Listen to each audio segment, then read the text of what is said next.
আসসালামু আলাইকুম। আমার সাথে এখন আছে তামিম মৃধা ভাইয়া। তো ভাইয়ের কাছে একটা জিনিস জানতে চাই, ভাইয়া আপনি তো আগে অন্যরকম ছিলেন, পুরা ডিফারেন্ট ওয়ার্ল্ডে ছিলেন, তো আপনার দিনে ফেরার পর আপনার দিনের কোন জিনিসটা খুবই ভালো লাগছে যেটা আগে আপনি পেতেন না? আহ, ধন্যবাদ ভাইয়া। আসলে দিনে ফেরার পরে যে জিনিসটা ভালো লাগে সেটা হচ্ছে যে মনে প্রশান্তি।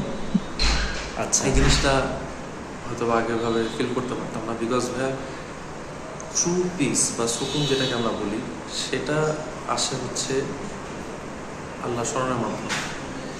সেই জিনিসটা তো আগে কম ছিল, তো সেই জিনিসটা আলহামদুলিল্লাহ এখন প্রশান্তি ফিল করি। আসলে এই জিনিসটা আমার একটা বড় চিহ্ন হ্যাঁ। আলহামদুলিল্লাহ।